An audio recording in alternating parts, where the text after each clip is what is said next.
जय हिंद बच्चों। कैसे हैं सभी भाई? एक बार से अगर आप इस वीडियो को देख रहे होंगे तो कमेंट सेक्शन में जय हिंद जरूर लिखिएगा मुझे। ठीक है, तो आई होप आप बहुत अच्छे होंगे और अपनी तैयारी कर रहे होंगे। देखिए, एनडीए सेकेंड 2024 की जो बात मैं आपसे कर लेती हूँ। जो एनडीए सेकेंड 2024 जो होने वाला है बच्चों, उसके लिए बहुत कम समय बचा हुआ है। 1 सितंबर को हमारा ये जो एग्जाम होने वाला है, एक डिटेल एनालिसिस मैं इसके लिए एलिजिबिलिटी क्राइटेरिया के लिए एक वीडियो मैंने आपको अपलोड किया अपने डिफेंस फाइटर के यूट्यूब चैनल पे। आप वहां पे विजिट कर सकते हैं, वो वीडियो देख सकते हैं। क्या डीओबी क्या रहने वाली है, क्या एलिजिबिलिटी क्राइटेरिया है और एग्जाम पैटर्न मैं आपको एक अलग से वीडियो में इसके एग्जाम के बारे में मैं आपको कुछ विशेष बातें बताऊंगी और कुछ प्रीवियस ईयर से लिंक करके मैं कुछ जो रिसर्च मैंने इस पेपर के थ्रू किए हैं। मैं डिफेंस के पेपर को लगभग 3 या 4 साल से देख रही हूँ बच्चों। तो यूपीएससी ने क्या-क्या, कैसे-कैसे बदलाव किए हैं और एक ऐसा प्रेडिक्शन जो आपके पेपर के लिए बहुत हेल्पफुल हो सकता है, मैं आपको बताऊंगी जरूर कि आप एनडीए सेकेंड 2024 देने जा रहे हैं और आप फ्रेशर्स हो तो आपको ये सारी जानकारी जाननी बहुत ज्यादा जरूरी है। कोशिश कीजिए कि आपका एक फर्स्ट अटेम्प्ट में ही आपका एनडीए का रिटर्न क्लियर हो जाए, क्योंकि अगर आप फर्स्ट या सेकेंड अटेम्प्ट में अपना रिटर्न क्लियर नहीं कर पाते हैं तो हाई पॉसिबिलिटी है कि आप आगे नहीं कर पाएंगे। देखिए, मैं डीमोटिवेट नहीं कर रही हूँ आपको, ये सच्चाई है, वो बता रही हूँ। इसके पीछे रीजन क्या है कि बच्चे का जो सेल्फ कॉन्फिडेंस है वो लूज कर देता है बच्चा। ठीक है, फिर उसके बाद से आप फर्दर उसको कंटिन्यू कर नहीं कर पाते हैं और बहुत सारे लोगों ने किया भी है। मैं 3-4 साल से इस डिफेंस के हर एक पेपर को देख रही हूँ, चाहे वो नेवी हो, एयरफोर्स हो, एनडीए हो, आईसीजी, कोस्ट गार्ड हो, हर एक पेपर को मैंने देखा है। और अब मैं एक वीडियो जरूर बनाऊंगी इस पे कि आप एनडीए सेकेंड 2024 के लिए आपके लिए जो है कि एक बेहतर स्ट्रेटजी क्या हो सकती है जिसके थ्रू आप एक अच्छा स्कोर स्टैंड कर पाए पेपर में। और एक कट ऑफ से लेकर कट ऑफ एनालिसिस के लिए मैंने वीडियो अलग से बना रखी है, आप उसको जरूर देखें। क्योंकि अगर आप रिटर्न सेकंड वाला देने जा रहे हैं, यानी सेकंड 2024 का रिटर्न देने जा रहे हैं, तो आपको ये बातें जाननी बहुत ज्यादा जरूरी है। क्योंकि कट ऑफ कितनी जा रही है, पेपर का पैटर्न क्या है, इस बार यूपीएससी ने क्या क्या बदलाव किए हैं, और सेकंड बात क्या है कि इस बदलाव के साथ साथ एक बहुत ही इंपॉर्टेंट बात जाननी ये ज्यादा जरूरी है कि ये जो पेपर में जो चेंजिंग है ना, वो इस बार भी होगी, कंफर्म है बात। तो वो मैथ के साथ हो या जीएटी के साथ हो, ठीक है। तो मैं अपने साथ देखा होगा, मैं एक छोटी सी बात आपको बता देती हूँ। देखिए, आज हम स्ट्रेट लाइन का लेक्चर नंबर 4 करने जा रहे हैं। एक लास्ट लेक्चर लूंगी मैं स्ट्रेट लाइन का, इसके बाद से बहुत ज़्यादा ये चैप्टर खत्म हो गया, बहुत ज़्यादा कोई इंपॉर्टेंट टॉपिक नहीं बचेगा इसमें, क्योंकि ये लास्ट लेक्चर है हमारा। ऑलमोस्ट मैंने सारे इंपॉर्टेंट टॉपिक सबको करा दिए हैं इस 4 लेक्चर्स में। फर्दर हम इसकी जो प्रैक्टिस है यूट्यूब पे कंटिन्यू करेंगे कुछ दिनों में। आपको 1-2 चैप्टर खत्म हो जाने के बाद, यानी कि इसके बाद में एक नया चैप्टर वेक्टर स्टार्ट करूंगी, ठीक है। देखिए, स्ट्रेट लाइन, 3D और वेक्टर, ये तीनों चैप्टर मैं आपको एक साथ कराऊंगी, ठीक है। पेपर में काफी बहुत अच्छा स्ट्रेट लाइन, 3D, वेक्टर का वेटेज है, ठीक है। तो एक छोटी सी बात मैं आपको बता देती हूँ। अगर आप पेपर देखें एनडीए सेकेंड 2023 का, एक बार पेपर उठा के देखिएगा। जो फ्रेशर्स हैं उनके लिए बहुत ज्यादा इंपॉर्टेंट है सारी बातें को जानना, सारी जानकारी को लेना। क्योंकि आप जिस जंग में जाना जा रहे हैं, जो युद्ध करने आप जा रहे हैं, उस युद्ध के बारे में आपको जानकारी होनी चाहिए कि भाई कहाँ लड़ा जा रहा है, कौन कौन है, कौन राजा है, कौन सेनापति है, कहाँ से जो है कि युद्ध की रणनीति बदल सकती है। तो मुझे कैसे एक योजना बना के जानी है ताकि दुश्मन को ढेर कर सके, ठीक है। तोप लेके जाना है कि बंदूक लेके जाना है कि लाठी लेके जाना है, हर एक चीज आपको, ये सारी बातें युद्ध लड़ने से पहले एक सिपाही को पता होनी चाहिए। तो आप भी एक वॉरियर हैं, एक डिफेंस वॉरियर हैं, और जो है कि आपको ये सारी जानकारी जो है कि होनी चाहिए।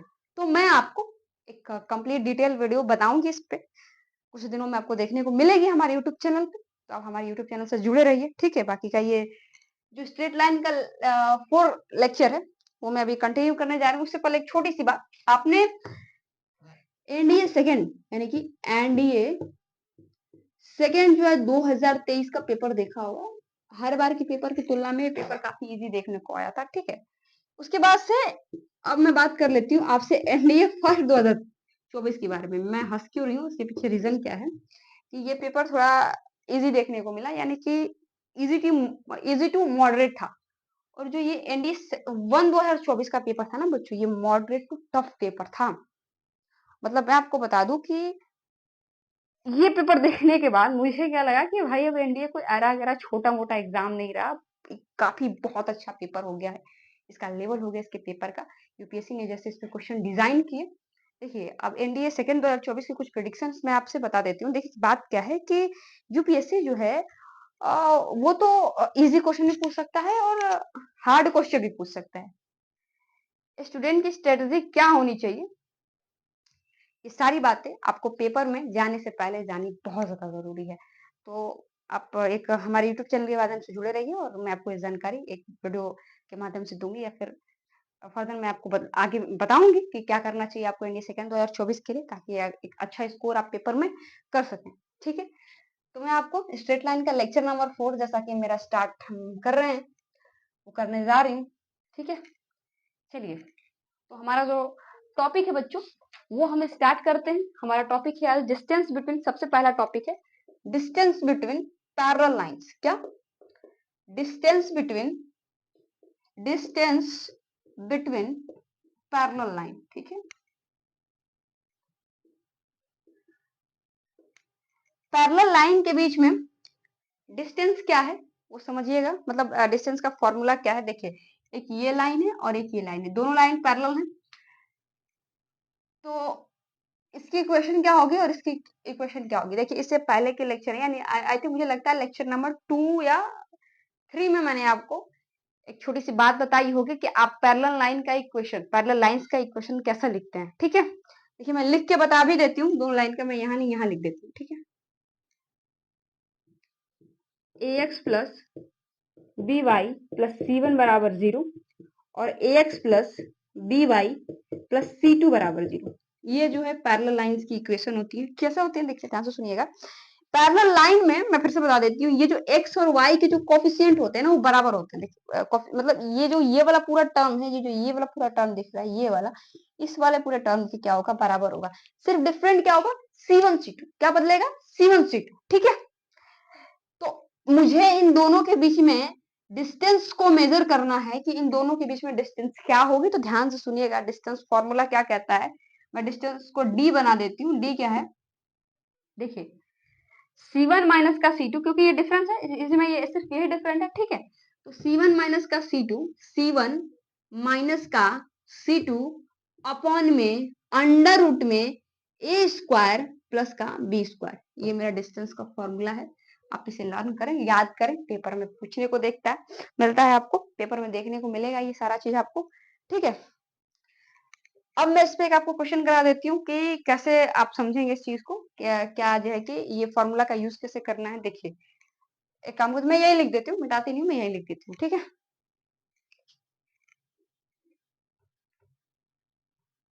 एक क्वेश्चन क्या है ध्यान से सुनिएगा। दो लाइंस है, लाइन की क्वेश्चन आपको गिवन है, ये लाइन है 2x प्लस 4y प्लस 3 बराबर 0 और इस लाइन की क्वेश्चन है 4x प्लस 8y प्लस का 5 बराबर 0। ठीक है, ये मैंने रैंडम कोई क्वेश्चन ले ली लाइन की और ये दोनों के बीच में मुझे डिस्टेंस बतानी है, d क्या होगा। तो d देखिए मुझे कैलकुलेट क्या करना है। तो आप ये मत करिएगा कि डायरेक्ट यहाँ पे C1 माइनस C2 लगा दिया, formula under root a square plus b square, नहीं, पहले आप ये दोनों को पैरेलल लाइन तो बनाइए। मैंने कहा था कि ये जो है ना, ये जो पूरा मामला है ना, ये और ये दोनों सेम होना चाहिए। ठीक है, तो आप इस दोनों लाइन में चेक करेंगे कि दोनों सेम है कि नहीं। ठीक है, देखिए ये 2x प्लस 4y प्लस 3 बराबर 0 है और ये 4x प्लस 8y प्लस 5 बराबर 0 है। तो हम क्या करेंगे, इसमें 2 से मल्टीप्लाई करेंगे, यानी कि ये हो जाएगा 4x प्लस 8y प्लस 2 से मल्टीप्लाई करा है ना इससे, तो ये 6 हो जाएगा बराबर 0 और ये है 4x प्लस 8y प्लस का 5 बराबर 0। ठीक है, अब ये हो गई हमारी पैरेलल लाइन, क्योंकि देखिए ये दोनों वाला, ये दोनों क्या है मेरे, ये दोनों जो है वो बराबर है। ठीक है, अब मैं C1 माइनस C2 लगा सकती हूँ। ठीक है, C1 माइनस C2 देखिए ये C1 है ये C2 है, तो 6 माइनस 5 अपॉन में ये d अंडर रूट में a square plus b square. तो आप ये लीजिए ये लीजिए, दोनों तो बराबर ही। तो देखिए 4 का स्क्वायर प्लस 8 का स्क्वायर, 4 का स्क्वायर प्लस का 8 का स्क्वायर। ठीक है, आप इसको सॉल्व कीजिएगा, जो आंसर होगा इन दोनों के बीच में हमारा को डिस्टेंस होगा। ठीक है, मेरा लेक्चर में क्वेश्चन कराने का मतलब है कि आपको कॉन्सेप्ट समझाना। फर्दर आप इस पे जाकर के इस टाइप के तो बहुत सारे क्वेश्चन आपको प्रीवियस ईयर में देखने को मिल जाएंगे। आप उसको जाके ट्राई कीजिए एक बार, ठीक है। अगर आपसे क्वेश्चन लग रहा है तो मुझे कमेंट बॉक्स में जरूर लिखिए, ठीक। चलिए मैं इसको रफ कर लेती हूँ।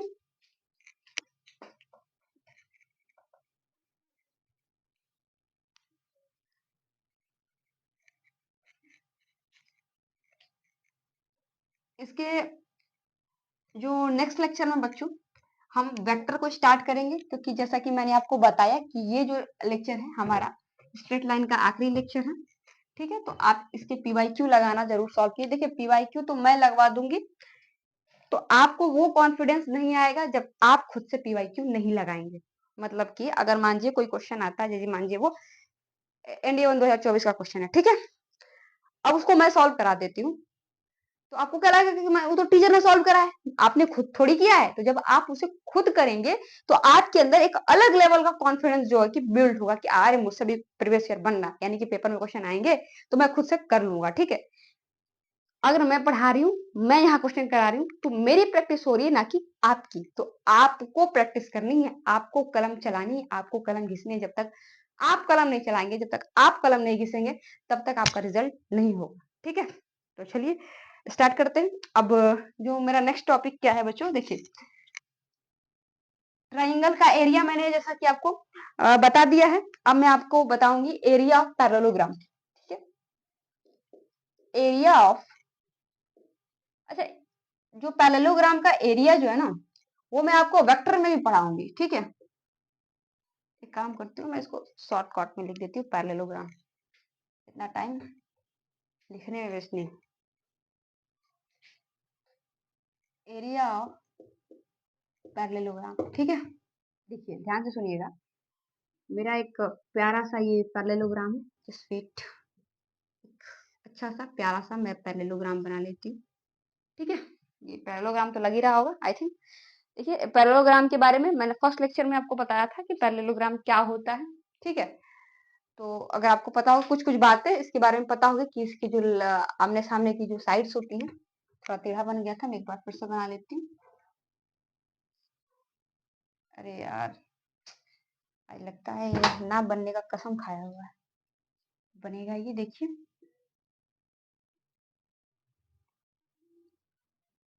हाँ ये मेरा प्यारा सा पैरेललोग्राम लग रहा है, ठीक है। तो आमने सामने की जो साइड्स होती हैं बच्चों, वो क्या होती हैं, पैरेलल होती हैं और बराबर होती हैं, ठीक है। इसके डायगोनल के बारे में मैंने आपको बताया था, ठीक। तो अगर आपको इसके बारे में जो है कि अच्छी तरीके से जानकारी लेनी, पैरेललोग्राम क्या है, स्क्वायर क्या है, ट्रायंगल क्या है, रेक्टेंगल क्या है, रोम्बस क्या है, तो फर्स्ट लेक्चर में ये सब कुछ मैंने आपको करा रखा हुआ। आई होप आपने इस चीज को पढ़ा होगा, ठीक है। यहाँ पे मैं जो पैरेलल की केस मैंने आपको बताया उसके अकॉर्डिंग एक छोटा सा कॉन्सेप्ट है, आप ध्यान से सुनिएगा। देखिए तो जैसा कि आपको पता है कि पैरेललोग्राम में चार साइड है, साइड 1, साइड 2, साइड 3, साइड 4, ठीक है। चार साइड है पैरेललोग्राम में। अब ये जो पहली वाली साइड है ना, ये जो आप साइड देख रहे हैं, इसकी इक्वेशन मैं आपको लिख देती हूँ। एक इक्वेशन मैं चारों साइड की लिखूंगी, उसके बाद से एक पैरेललोग्राम का फॉर्मूला होगा। जब आप वेक्टर पढ़ेंगे बच्चों, तो वेक्टर में आपको मैं अलग से फॉर्मूला पैरेललोग्राम का बताऊंगी, जो इस फॉर्मूला से इजी ही रहेगा, ठीक है। बाकी आप सीखते रहिए। देखिए y बराबर mx प्लस c1, ठीक है, और y बराबर, अगर इसको m1 मानते हैं तो ये भी m1 होगा, क्योंकि आपको पता है कि जो पैरेलल लाइंस होती हैं, अगर इसका स्लोप m1 है तो इस पैरेलल लाइन का स्लोप भी m1 ही होगा, ना कि m2। म्हणजे मैं इसको m2 मान लेती हूँ, तो m1 बराबर m2 होगा, ठीक है। m1 m2 दोनों क्या होंगे, बराबर होंगे, ठीक है। ये अगर m1 है तो ये जो होगा मेरा वो m2 होगा, ठीक। चलिए तो y बराबर mx, m1 m1 m1 x plus c1 upon, इसको मैं m1 ही मान लेती हूँ क्योंकि इसके स्लोप बराबर होंगे, और ये x है और ये मेरा c2 है, ठीक है। c1 c2 तो डिफरेंट होगा आपको, जैसा कि मैंने पहले लेक्चर में बता रखा है कि ये वाला जो है कि पैरेलल लाइन के बीच में सेम रहता है, बदलता क्या है, तो c1 c2। अब सेम सिमिलरली मैं इस लाइन का इक्वेशन लिख लेती हूँ, y बराबर m2 मान लू इसको, m2 x प्लस c2, और ये हो जाएगा y बराबर m m2x प्लस c1 मानिए, सॉरी d1 मानते, c1 कैसे होगा, ये तो d1 होगा ना, d1 मानते हैं और इसको d2, ठीक है। अब मुझे इस पैरेललोग्राम का एरिया कैलकुलेट करना है। ठीक है, तो एरिया के लिए फॉर्मूला क्या है? एरिया जो होगा, आपको पता है एरिया नेगेटिव नहीं आ सकता, यानी वो एक तरीके से डिस्टेंस ही तो है, तो क्या हो सकता है? नेगेटिव नहीं हो सकता। ठीक है, तो हम मॉड लगा लेंगे। मॉड लगा के लिखेंगे C1 माइनस का C2 upon D1, sorry upon into में D1 माइनस का D2। ठीक है, C1 C2 क्या है? C1 C2 ये ध्यान से देखिएगा, ये C1 C2 है और ये D1 D2। तो अब C1 माइनस का C2, C1 minus C2 into D1 minus D2 upon में M1 माइनस का M2, M1 माइनस का M2। ठीक है, ये मॉड लगा लीजिए। ये मेरा एरिया ऑफ पैरेललोग्राम है। क्या है? Area of parallelogram. ठीक है, अगर आपसे पूछता है इस तरीके की लाइन की इक्वेशन आपको दी हुई, अगर आपसे एरिया पूछ रहा है तो आप इस फॉर्मूले से कैलकुलेट कर सकते हैं। ठीक है, बहुत ज्यादा पेपर में आपको देखने को नहीं मिलेगा, लेकिन फिर भी आप इस चीज को सीखिए। ठीक, पेपर में क्या आ जाएगा किसी को नहीं पता। एनडीए सेकेंड, एनडीए फर्स्ट 2024 के पेपर में आपने देख ही लिया होगा। अरे यार ये है। ठीक है,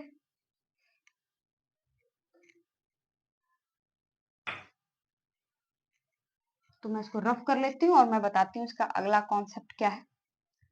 नेक्स्ट कॉन्सेप्ट की मैं आपसे बात करूंगी। जो हमारा जो नेक्स्ट कॉन्सेप्ट है ना बच्चों, वो है इमेज और फुट ऑफ परपेंडिकुलर। ठीक है, फुट ऑफ परपेंडिकुलर और इमेज। ठीक है, ध्यान से सुनिएगा। फुट ऑफ परपेंडिकुलर, परपेंडिकुलर का बारे में यहाँ पे हम बात करेंगे। देखिएगा, ध्यान से सुनिएगा। ये एक लाइन है जिसकी इक्वेशन है ax plus B Y plus C बराबर 0। ठीक है, x1 y1 एक पॉइंट है जहां से एक परपेंडिकुलर ड्रॉप किया गया है इस लाइन पे। ये जो लाइन देख रहे हैं ये x1 y1 एक पॉइंट है जहां से परपेंडिकुलर ड्रॉप किया गया है ax plus B Y plus C बराबर 0 पे। ठीक है, अब मुझे ये जो यहाँ परपेंडिकुलर ड्रॉप हुआ है ना, ये फुट ऑफ परपेंडिकुलर चाहिए। ठीक है, ये क्या चाहिए? फुट ऑफ परपेंडिकुलर, यानी कहते हैं लंब का पाद, लंब का पाद। ठीक,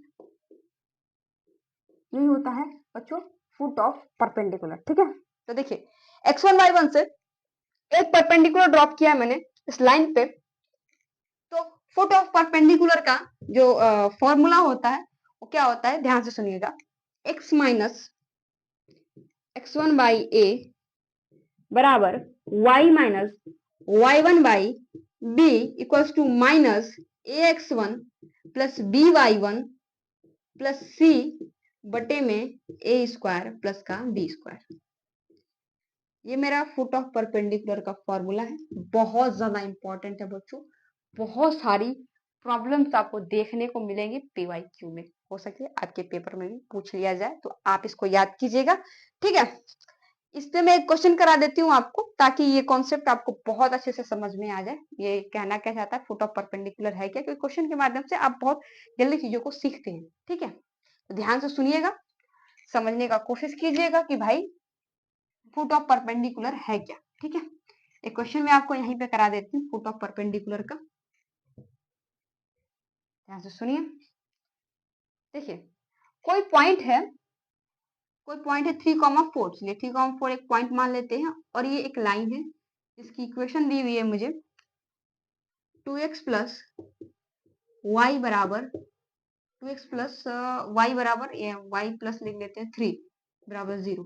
ठीक है, ये मेरी उसकी इक्वेशन है लाइन की। अब मुझे ये जहां पे मैंने परपेंडिकुलर लाइन से इस पॉइंट से इस लाइन पे ड्रॉप किया है, ये फुट ऑफ परपेंडिकुलर क्या होगा मुझे उसे फाइंड आउट करना है। तो जैसा कि मैंने आपको फॉर्मूला बताया, x minus x1 by A equals to Y minus y1 by B equals to minus का ax1, एक minute, ax1 plus B Y one plus C upon में ए स्क्वायर प्लस का बी स्क्वायर।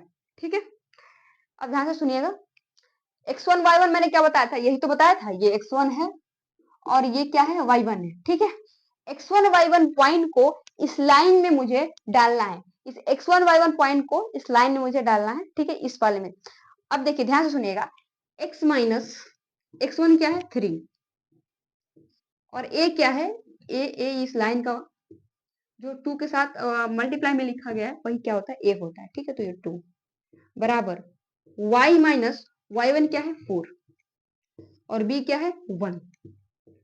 अब देखिए इस वाले point को इस लाइन में आप डालिए, ठीक है, 3,4 को, तो 2 इंटू 3 प्लस वाई की जगह हो जाएगा 4 प्लस 3 अपॉन में A square plus B square, 2 का स्क्वायर, ये माइनस छूट गया यहाँ पे, 2 का स्क्वायर प्लस 1 का स्क्वायर। ठीक है, अब देखिए ध्यान से सुनिएगा, x कॉमा वाई मुझे चाहिए था, यानी कि पॉइंट मैंने x कॉमा वाई माना है। ठीक है, तो x माइनस 3 को इक्वेट करा दीजिए इससे, 3 दूना के 6, 6 4 10 और 10 3 13, 13 बटे में ये आ जाएगा मेरा 2 दूना के 4 और 4 1 5। ठीक है, ये माइनस है, माइनस लगा हुआ है आगे में। ठीक है, तो ये माइनस का 13 बटे में 5 गुणे 2, तो 13 दूना के 26, माइनस का 26 बटे में 5 हो जाएगा और प्लस का 3। आप इसको कैलकुलेट कर लीजिएगा। ठीक है, तो यहाँ से आपको x की वैल्यू पता चल जाएगी। x की वैल्यू है कि 5 से 15, 26 में से 15 माइनस करेंगे, मैं कर ही देती हूँ उसको। ठीक है, वैसे तो ठीक है कर लीजिएगा, फिर मैं कर दूंगी। यहाँ पे आपका जो अभी आएगा ये आंसर आ जाएगा। ठीक है, x की वैल्यू आएगी। सिमिलरली आप y को इससे इक्वेट करा के यहाँ से y की वैल्यू निकाल सकते हैं, यानी कि ये जो मेरा पॉइंट है ये है फुट ऑफ परपेंडिकुलर। ठीक है, इसमें मैंने आपको फुट ऑफ परपेंडिकुलर पूरा समझा दिया। आई होप आप फुट ऑफ परपेंडिकुलर की पूरी कहानी समझे होंगे। आप प्रीवियस ईयर जाके खोल के देखिएगा, एक एक क्वेश्चन आपको फुट ऑफ परपेंडिकुलर का बच्चों देखने को मिलेगा और सारा कॉन्सेप्ट बेस होगा। कॉन्सेप्ट पेपर में कभी नहीं बदलता है, बदलता क्या है क्वेश्चन का लेवल। आपसे वो foot of perpendicular he calculate करवाएगा, लेकिन वो एक एक पॉइंट कैलकुलेट कराने के लिए पता नहीं क्या क्या क्या क्या क्या क्या वो डेटा का गिवन कर दे। ठीक है, जैसे कि मानिए पॉइंट 3,4 है ना, अब ये 3,4 को निकलवाएगा। सबसे पहले बोलेगा कि एक पॉइंट है जो दो लाइन के पॉइंट ऑफ इंटरसेक्शन से जा रहा है, तो आप ये पॉइंट कैलकुलेट कीजिए। फिर ये लाइन आपको गिवन रहेगा कि नहीं रहेगा, ये लाइन भी आपसे कैलकुलेट करवा ले, फिर वो फुट ऑफ परपेंडिकुलर निकलवाएगा। तो वो जो प्रोसेस है वो काफी लेंदी हो जाएगा और आपको लगेगा बाप रे कितना जो हार्ड क्वेश्चन आ गया। तो वो हार्ड नहीं बच्चों, वो कॉन्सेप्ट बेस मतलब कॉन्सेप्ट वही है, क्योंकि कॉन्सेप्ट पेपर में नहीं बदलता। वो बदलता क्या है, वो निकलवाने का तरीका। पता चले डेटा एकदम खतरनाक खतरनाक दे दे, 49y प्लस 50x इस टाइप का एक डेटा दे दे, तो वो कैलकुलेशन वाइज काफी लेंदी हो जाएगा। इस बार का पेपर कैलकुलेशन वाइज भी काफी लेंदी था। आई होप आपने पेपर को देखा होगा, जो फ्रेशर्स है वो जरूर उस पेपर को देखें। ठीक है, मोटिवेशन मिलता है भाई उससे पढ़ने का। ठीक है, चलिए, तो फुट ऑफ परपेंडिकुलर आप समझ चुके होंगे, तो मैं इसको रफ कर लेती हूँ बच्चों, और इसके बाद से मैं आपसे बात करने जा रही हूँ किसके बारे में, तो इमेज के बारे में। इमेज क्या है ध्यान से समझिएगा। ठीक है, इमेज क्या है सुनिए ध्यान से। इमेज क्या है, ठीक है, देखिए फिर से मैं वही बात बताऊंगी आपको इमेज के बारे में जो पहले आपने सुन रखी है। देखिए x1 y1 ये एक पॉइंट है, यहां से एक लाइन मैंने ड्रॉप की। ठीक, इस लाइन का इक्वेशन है ax plus B Y plus का c बराबर 0, और ये पॉइंट x कॉमा y है। अब इस लाइन के अबाउट इस पॉइंट का इमेज मुझे चाहिए, इस लाइन के अबाउट इस पॉइंट का इमेज मुझे इसी प्लेन में चाहिए। तो क्या करेंगे, देखिए ये जो x1 y1 है ना, और इसका जो ये फुट ऑफ परपेंडिकुलर है, जैसे कि यहाँ पे एक मैंने यहाँ पे इसका जो इमेज आ जाएगा कहीं, ठीक है, ये इमेज आ जाएगा। ठीक है, तो x1 y1 का इमेज इस लाइन के अबाउट ये आ गया, तो जो x कॉमा y है ना वो मेरा मिड पॉइंट की तरह काम करने लगेगा। तो एक तरीका क्या है इमेज निकालने का, वो ये है कि आप फुट ऑफ परपेंडिकुलर पहले फाइंड आउट कीजिए, और मिड पॉइंट फॉर्मूले से, क्योंकि आपको ये वाला जो है पॉइंट गिवन रहेगा, ये वाला पॉइंट गिवन रहेगा, तो आप ये वाला पॉइंट कैलकुलेट कर सकते हैं। ठीक है, तो आप फुट ऑफ परपेंडिकुलर के फॉर्मूले से इमेज को निकाल सकते हैं। ठीक, आप मतलब कि फुट ऑफ परपेंडिकुलर यहाँ से निकालिए, मिड पॉइंट का फॉर्मूला लगाइए और इमेज निकाल लीजिए। ठीक, ये पहला तरीका। सेकंड तरीका क्या है, मैं आपको एक फॉर्मूला दूंगी जिसके माध्यम से आप फुट ऑफ इमेज को कैलकुलेट करेंगे। देखिए फॉर्मूला क्या है ध्यान से सुनिएगा,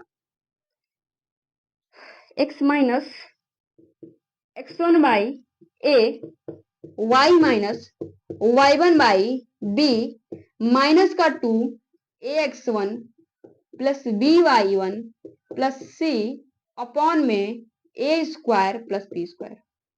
करना कुछ नहीं है, जहां वहां पे माइनस लगा था वहां पे मुझे -2 लिख देना है। ठीक, फुट ऑफ परपेंडिकुलर के फॉर्मूले में यहाँ पे सिर्फ 2 था, सॉरी ये सिर्फ -1 था, अब मुझे -1 हटा के सिर्फ -2 लिख देना है। ये हो गया आपका इमेज का फॉर्मूला, ये भी बहुत ज्यादा इंपॉर्टेंट है। ठीक, अगर आप ये पूरा प्रोसेस नहीं करना चाहते, आप एक नॉर्मल सा सिंपल सा फॉर्मूला, जैसे कि मैंने आपको फुट ऑफ परपेंडिकुलर निकाल के दिखाया, सेम ऐसे ही फॉर्मूला का यूज करके आपको इमेज भी निकालना है। ठीक है, तो आई होप इस चीज को आप समझ गए होंगे।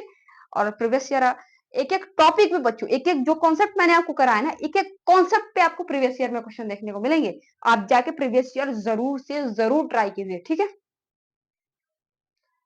तो मैं इसको रफ कर लेती हूँ। इसके बाद से मैं बात करूंगी आपसे कंडीशन ऑफ कॉन्ग्रुएंसी की। ठीक है, ध्यान से सुनिए कि कंडीशन ऑफ कॉन्ग्रुएंसी है क्या। अच्छा, एक मैं उसके बाद में बात करती हूँ, पहले आप मुझे फैमिली ऑफ लाइंस के बारे में आपसे बात करनी है। ठीक है, मैं लाइन लाइन का पूरा मसला खत्म कर लूँ, फिर जो छोटे छोटे टॉपिक रहेंगे उसको मैं आपको बाद में करा दूंगी। ठीक है, देखिएगा, ध्यान से सुनिएगा।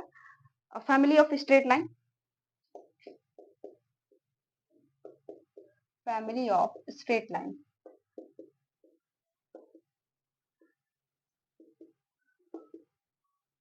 देखिए,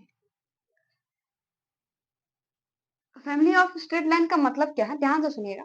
देखिए, आपको अगर आप किसी भी परीक्षा की अगर तैयारी कर रहे हैं, तो आपको बहुत ज्यादा इस चीज से मतलब नहीं होनी चाहिए। जैसे मैं अपने फिजिक्स में आपको पढ़ा रही हूँ या मैथ ही पढ़ा रही हूँ, तो ये क्यों होता है, ये कैसे होता है, आपको उस चीज से मतलब रखिए कि भाई ये टॉपिक है, मुझे अच्छी तरीके से समझना है, ये कॉन्सेप्ट को मुझे अच्छी तरीके से समझना है, इस पे बेस्ट पेपर में क्वेश्चन आएंगे, वो पेपर में क्वेश्चन मुझे फोड़ के चले आना है। ठीक है, ये आपका सिंपल सा एक लॉजिक रहना चाहिए। आप सीखने पे ज्यादा ध्यान दीजिए।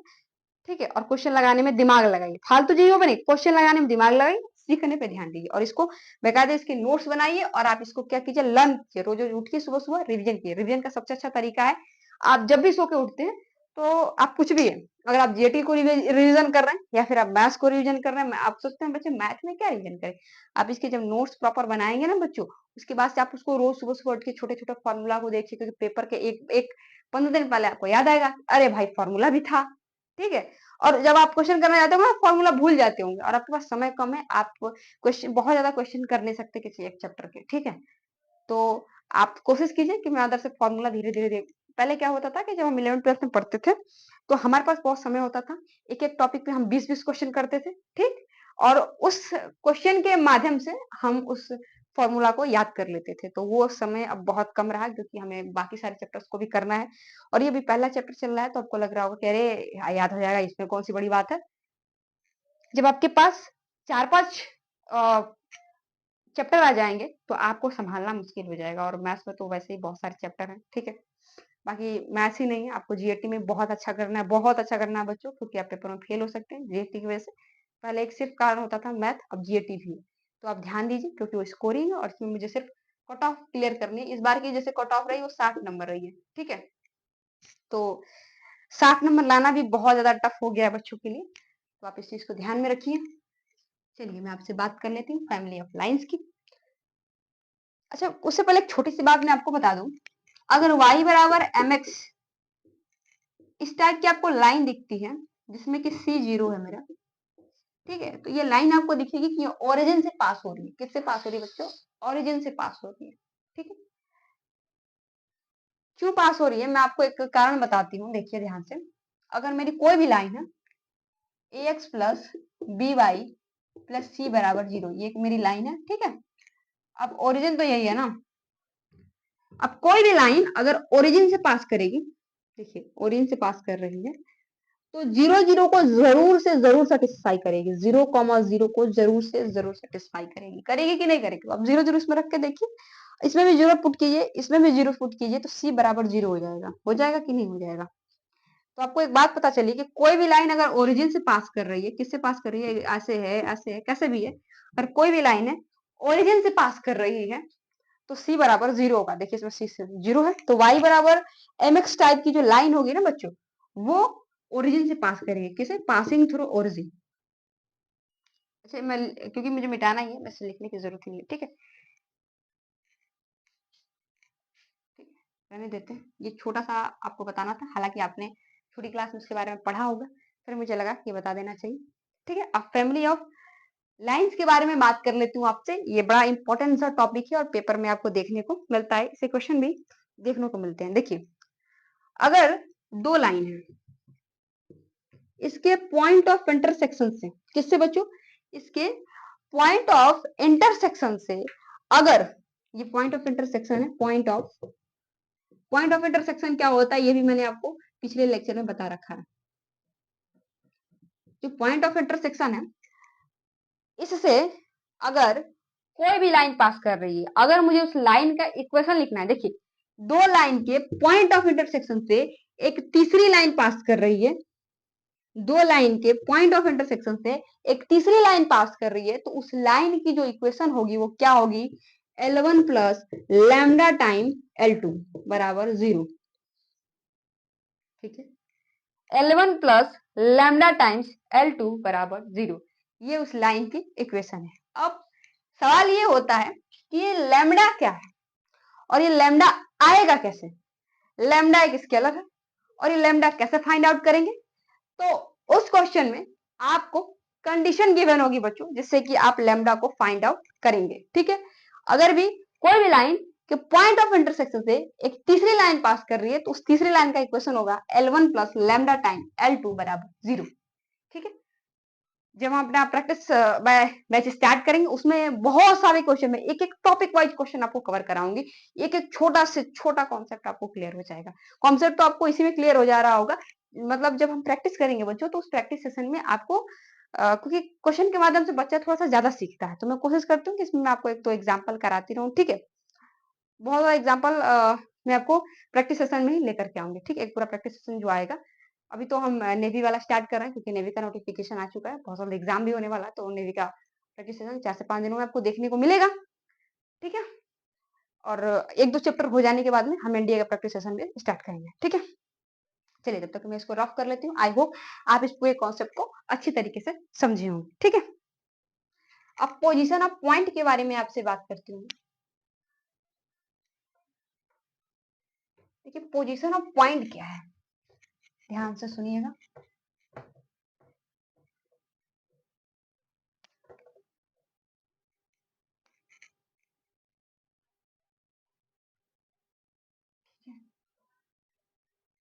पोजीशन ऑफ पॉइंट में मैं क्या बातें आपसे करूंगी वो ध्यान से सुनिएगा।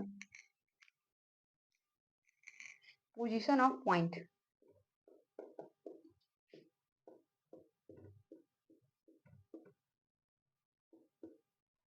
x1 y1 about line. ठीक है, एक लाइन के अबाउट में एक पॉइंट है x1 y1, जिसकी पोजीशन क्या होगी मैं आपको बताऊंगी, ये पेपर में देखने को मिलता है। और वो लाइन क्या है, एक इक्वेशन लाइन का मैं लिख देती हूँ, लाइन है ax plus B Y plus C बराबर 0। ठीक है, ये मेरा लाइन है ax plus B Y plus C बराबर 0। ठीक है, अब ध्यान से सुनिएगा मुझे उस पोजीशन को कैसे निकालना है।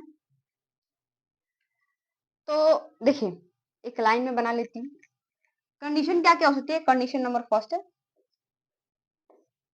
कंडीशन फर्स्ट, और यहाँ पे कंडीशन सेकेंड भी होगी, कंडीशन सेकेंड। ठीक है, फर्स्ट कंडीशन क्या है, ध्यान से सुनिएगा। फर्स्ट कंडीशन क्या है, वो जो पॉइंट है ना, वो दोनों ही लाइन के एक साइड हो, यानी क्या तो इधर हो या तो इधर हो। सेकेंड कंडीशन क्या है कि एक पॉइंट लाइन के इधर आ जाए और दूसरा पॉइंट लाइन के इधर आ जाए। ठीक है, ये दोनों ही कंडीशन हो सकती है। आपको पेपर में क्या आएगा, सिमिलर एक लाइन दे दिया रहेगा, लाइन की इक्वेशन आपको गिवन होगी और चेक करेगा कि जो पोजीशन है पॉइंट का वो किधर है, लाइन के अपोजिट में है या लाइन से अलाइन है, मतलब कि एक साइड में, ये एक साइड में, ये लाइन के अपोजिट है, यानी कि एक इधर है एक इधर है, और या ये दोनों पॉइंट जो है इस लाइन के इधर है। तो मुझे इसको कैलकुलेट करेंगे, कैसे कैलकुलेट करेंगे ध्यान से सुनिएगा। इस लाइन का इक्वेशन है ax plus B Y plus C बराबर 0, और इस भी लाइन का इक्वेशन मैं इस सिमिलरली सेम लाइन ले लेती हूँ, ax plus B Y plus C बराबर 0। ठीक है, ये मेरा ये सेकंड लाइन का इक्वेशन है। ठीक है, एक मिनट रुकिए, थोड़ा सा यहाँ पर गड़बड़ हो गया, मैं इसे मिटा लेती हूँ।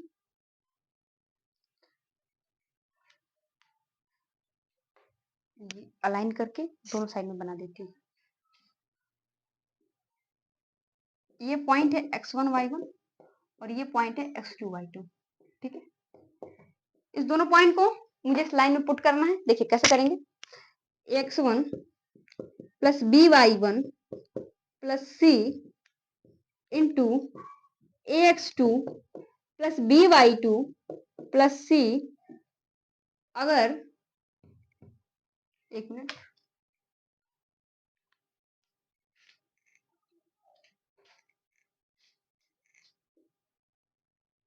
ग्रेटर देन 0 होता है, ठीक है।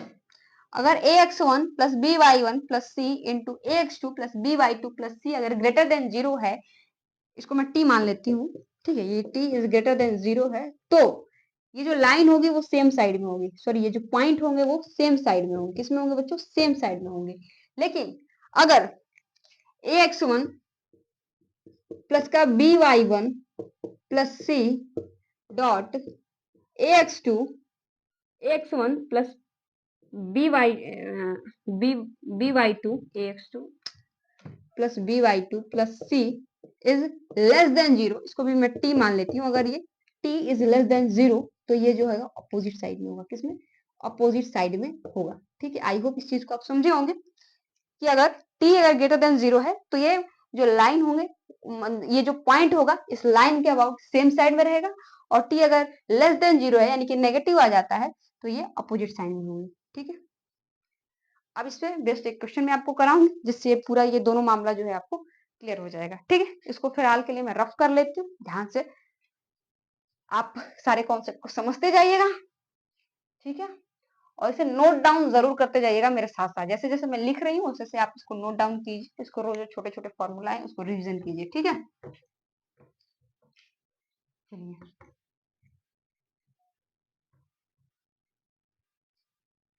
देखिए क्या करना है मुझे, एक लाइन है, एक लाइन है 2x प्लस 3y प्लस का 4 बराबर 0, ये मेरी एक लाइन है, और यहाँ कुछ पॉइंट है, वो पॉइंट क्या है, 2,3 है, और ये मान लीजिए 1,1 है, ठीक है। अब सॉरी 1,1 है, ठीक है 1,1 है। अब मुझे चेक करना है कि दोनों पॉइंट इस लाइन के सेम साइड में है या अपोजिट साइड में। देखिए ये आप ये देख के बता नहीं सकते कि सेम साइड में अपोजिट साइड में, माइनस कर लेती हूँ इसमें थोड़ा सा, ठीक है। अब इस बार एक बार इस लाइन में इसको रखिए और एक बार लाइन में इसको रखिए, दोनों का मल्टीप्लाई करेंगे, देखिए 2 को रखिए तो 2 दूना के 4, माइनस 3 को रखेंगे तो 3 3 के 9 और प्लस 4, ठीक है, इनटू 1 को रखेंगे तो आ जाएगा 2 माइनस का 3 प्लस 4। तो क्या लग रहा है आपको, 4 4 8 हो गया, तो -1 तो यहीं पे आ गया, और ये 4 2 6 हो जाएगा, 6 में से 3 जाएगा, तो ये तो t इज लेस देन 0 आने वाला है, ठीक है। इसका मतलब ये नेगेटिव आ गया, ये क्या है अपोजिट साइन में, किसमें, t इज लेस देन 0 यानी कि अपोजिट साइन में, अपोजिट साइड, ठीक है। आई होप इस चीज को समझे होंगे। अगर पॉजिटिव आ जाता तो क्या बोलते हैं, सेम साइड में, ठीक है। अब ये जो इंपॉर्टेंट चीजें थी, एक लास्ट टॉपिक में आपको कवर करा देती हूँ, ये कंडीशन ऑफ कॉन्ग्रुएंसी, ठीक है। आई होप इस चीज को आप समझ चुके होंगे, और जाके देखिएगा अपने प्रीवियस ईयर को चेक कीजिए, ऐसे इस टॉपिक पे आपको बहुत सारे क्वेश्चन देखने को मिलेंगे, ठीक है। तो इसको रफ कर लेती हूँ मैं, और मैं आपसे एक लास्ट टॉपिक कराऊंगी आपको, इसके बाद से हमारे चैप्टर बिल्कुल फिनिश हो जाएगा। कंडीशन ऑफ कॉन्ग्रुएंसी, एक काम करते हैं,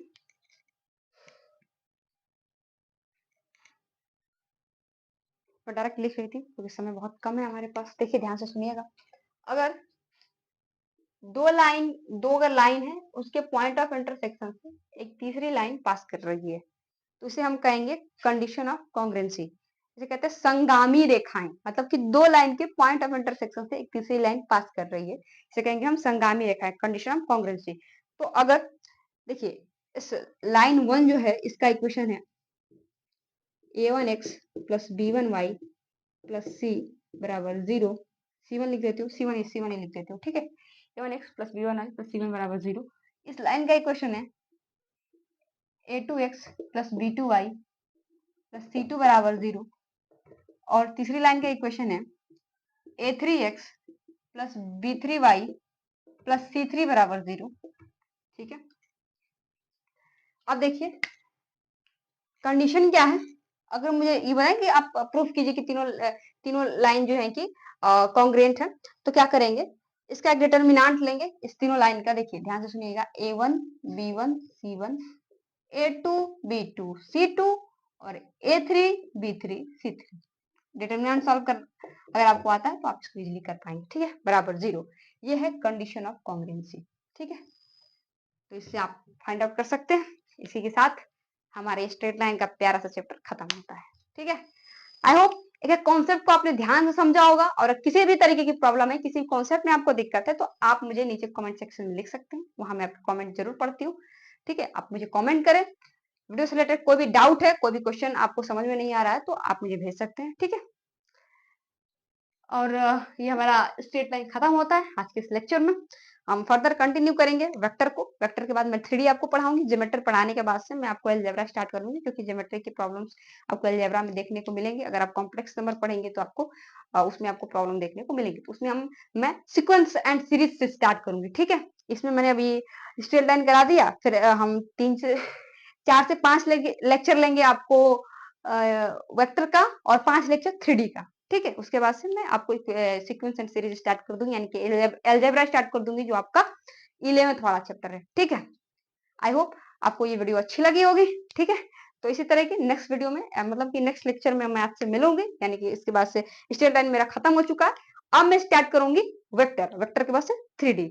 तो आप, जहां तक मुझे यकीन है कि अगर आप अपनी पढ़ाई को लेकर के सिंसियर होंगे, तो आप इन सारी चीज का नोट्स बना रहे होंगे, उसे प्रॉपर रिवीजन कर रहे होंगे। अगर मुझे फॉलो कर रहे हैं तो आप इसके नोट्स बनाइए। किसी भी टीचर को आप फॉलो कर रहे हैं तो भाई नोट्स बनाइए, क्योंकि नोट्स पेपर में बहुत ज्यादा इंपॉर्टेंट है बच्चों। जो बच्चे मुझे मान करके अगर नोट्स बनाते हैं, तो आप देखिएगा आपको पेपर में कितना ज्यादा बेनिफिट होने वाला है। ठीक है, तो आज का ये लेक्चर हमारा यहीं खत्म होता है। मिलते हैं आपसे नेक्स्ट लेक्चर में, तब तक के लिए जय हिंद।